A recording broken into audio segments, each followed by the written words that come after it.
मुझसे एक काफी अच्छा सवाल पूछा गया है और वो है ध्यान के बारे में। आजकल काफी लोग अपनी लाइफ को इजी और टेंशन फ्री बनाने के लिए मेडिटेशन को अपना रहे हैं। हालांकि ध्यान करने से लाइफ में कुछ ज्यादा चेंजेस तो नहीं आते, लेकिन हाँ, आपकी लाइफ जैसी भी हो, अब चाहे उसमें कितनी ही टेंशन क्यों ना हो, आपके भीतर एक स्वीकार भाव आ जाता है। इससे दुनिया नहीं बदलती, लेकिन हाँ, आपके लिए दुनिया का पॉइंट ऑफ व्यू बदल जाता है। अब आप उतने परेशान नहीं हो पाएंगे जितने पहले रहा करते थे। तो ऐसे में मुझसे पूछा गया है कि ध्यान बड़े लोगों के लिए तो ठीक है, कोशिश भी करते हैं, कई बार उन लोगों का ध्यान नहीं भी लग पाता, और इसके बारे में मैंने बहुत सारे वीडियोस पहले ही बनाए हुए हैं। अब मेन पॉइंट यह आता है कि आप जो लोग ध्यान लगाते हैं, जिनकी एज 30 से ज्यादा हो चुकी है, उनको ध्यान में काफी दिक्कतें होती हैं, उनका ध्यान जल्दी से नहीं लग पाता। तो बच्चों के केस में क्या यही कंडीशन होती है? क्योंकि आजकल बड़ों के साथ साथ बच्चे भी थोड़े धार्मिक से होते जा रहे हैं। काफी बच्चे काफी इंटरेस्ट लेते हैं ध्यान की विधियों में। देखो, एक बात मैं आपको बता देता हूँ, अगर आपके बच्चे ध्यान की तरफ जा रहे हैं, वो मेडिटेशन करना चाहते हैं, तो उन्हें मेडिटेशन करने दो। इससे उनके समस्त अस्तित्व का विकास होगा, वो अपनी ही पहचान ढूंढ पाएगा। और दूसरी बड़ी बात, बड़ों के मुकाबले बच्चों का ध्यान ज्यादा आसानी और सरलता से लग जाता है। हाँ, बच्चों का ध्यान जल्दी लगता है बड़ों के मुकाबले। अगर कोई बच्चा कम उम्र से ही ध्यान लगाता है, कोशिश करता है, तो वो आपकी उम्र में आते आते, यानी 30-35 की उम्र में आते आते असल में एक मनुष्य बन पाएगा। वो एक साधारण इंसान की तरह नहीं होगा, जिस प्रकार से आज के साधारण इंसान कीड़े मकोड़ों की जिंदगी जी रहे हैं, या उससे बदतर। जब एक ध्यान करने वाला बच्चा एक बड़े की अवस्था तक पहुंचता है, तो वह बच्चा एक असाधारण व्यक्ति बनता है। अब देखो, बड़ों के मुकाबले बच्चों का ध्यान ज्यादा जल्दी क्यों लगता है? इसके पीछे एक वजह है। एक बच्चे की बुद्धि का विकास उस लेवल पर नहीं हुआ होता है जिस लेवल पर एक बड़ा अपनी बुद्धि का विकास करता है। एक बच्चे की हार्ड डिस्क में इस समाज के ज्यादा प्रोग्राम इंस्टॉल नहीं किए गए हैं। एक बच्चा प्राकृतिक रूप से स्वाभाविक होता है, वो अपने ही स्वभाव में जीता है। जब उसका मन करता है या उसे कोई तकलीफ होती है, तो वो रोता है। उसे वो रोक नहीं सकता, छुपा नहीं सकता। और जब उसे खुश होना है, तब भी आप उसे नहीं रोक सकते। वो किसी की नहीं सुनेगा, वो हंसेगा, खुश होएगा, रोना होगा तो रोएगा। और जब उसे क्रोध आएगा, उसे लड़ना होगा, तो अपने क्रोध को भी वो पूर्णतः इस्तेमाल करेगा, पूरे क्रोध को बाहर निकालेगा। एक मैच्योर इंसान की तरह, यानी आपकी तरह नहीं करेगा। एक बड़ा व्यक्ति अपने क्रोध को भी छुपाता है, अपनी खुशी को भी छुपाता है, और अपने रोने को भी छुपाता है। वो भला स्वाभाविक कैसे हो सकता है? अरे जरा देखो अपनी लाइफ में, एक बार देखो, आप सुबह उठकर और शाम तक जो जो चीजें करते हो, क्या वो प्राकृतिक होती हैं, स्वाभाविक होती हैं? नहीं, ये सब कुछ आपसे समाज करवा रहा होता है। हमारा ये खोखला समाज कहता है, सिखाता है कि सोच समझ कर बोलना चाहिए।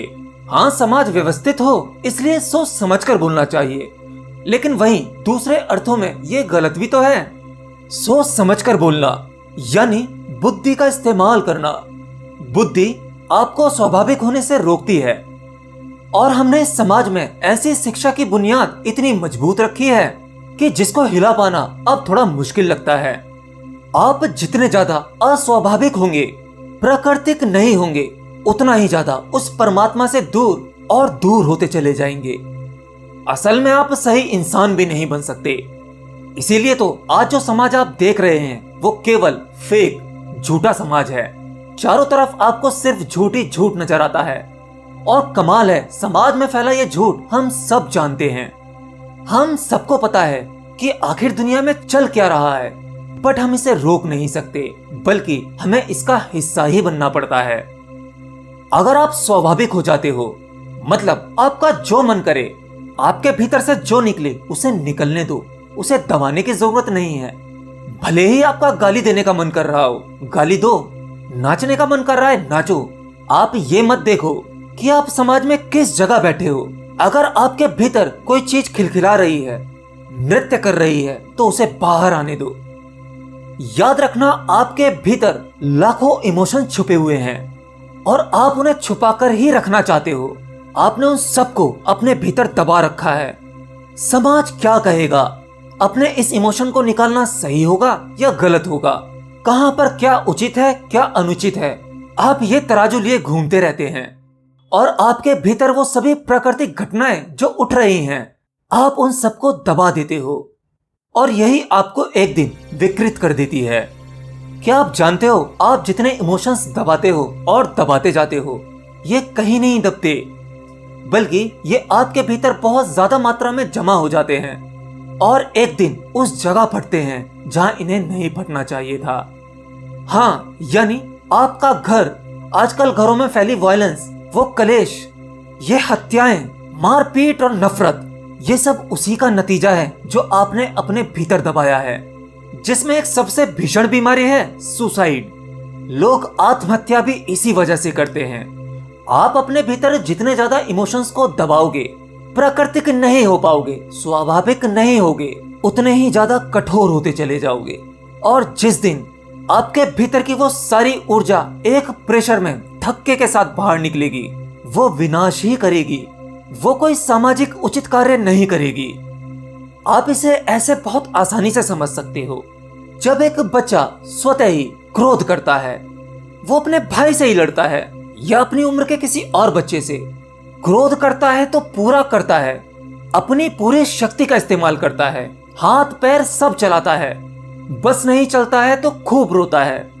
मतलब वो जितनी शक्ति लगा सकता है पूरी लगाता है और देखने पर ऐसा लगता है कि दोनों बच्चों के बीच काफी गहरी लड़ाई हुई है।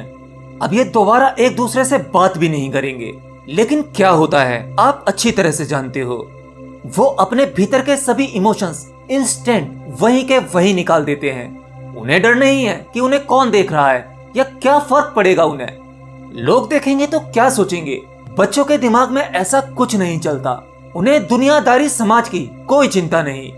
उन्हें रोना है तो रोना है, हंसना है तो हंसना है, और अगर नाचना है तो पूरी तरह से नाचना है।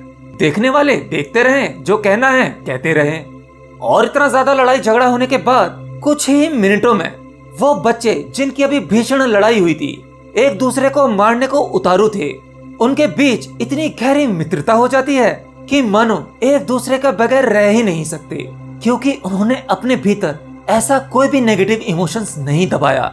जो ऊर्जा उठी उसे पूरी तरह से निकलने दिया। इसलिए हर एक बच्चा स्वाभाविक होता है, प्राकृतिक होता है, और किसी भी ध्यान में प्रवेश पाने के लिए सबसे बड़ा रोड़ा यही होता है। यह भी एक अहंकार का ही रूप है। आपने अपने आप को जितना ज्यादा बनावटी, रोबोटिक्स या समाज के अकॉर्डिंग बना रखा है, समझो आपको उतनी ही मुश्किल होगी गहरे ध्यान में उतरने में। ध्यान का मतलब होता है प्राकृतिक हो जाना, स्वाभाविक हो जाना। उसके लिए आपको आसन में बैठने की आवश्यकता नहीं है, आंखें बंद करके कहीं ध्यान लगाने की आवश्यकता नहीं है।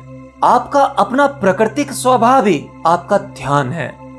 अगर आप समाज की नौटंकी का एक हिस्सा बने हुए हैं तो आप ध्यान मत करो, वरना इसके साइड इफेक्ट आपको होने लगेंगे। सुखी होने की जगह दुखी हो जाओगे। और अगर आप एक बच्चे की तरह स्वाभाविक हो सकते हो तो उतनी ही जल्दी आप ध्यान में उतर सकते हो, केवल एक झटके में। और शायद इसीलिए बच्चों को भगवान का रूप कहा गया है, क्योंकि भगवान तो स्वाभाविक, प्राकृतिक है। वो कोई रूप नहीं है, वो तो बस है। अब वो क्या है कोई नहीं बता सकता, बस वो है। आपका स्वाभाविक होना, स्वीकार भाव होना, यही आपके लिए सबसे बड़ी साधना बन जाती है। अगर ये कर सके तो समझो आपने ईश्वर पा लिया। आपको ध्यान के वो सभी अनुभव अपने आप होने लगेंगे बिना ध्यान करे।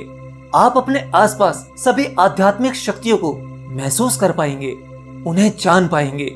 आपको भी अलौकिक शक्तियों का ज्ञान होने लगेगा। केवल एक यही साधना आपके लिए काफी है। एनीवे, उम्मीद करता हूँ आपको जवाब मिल गया होगा। ऐसे ही क्वेश्चंस पूछते रहिए। जिसका क्वेश्चन मुझे पसंद आएगा आपको उस पर वीडियो मिल जाएगा।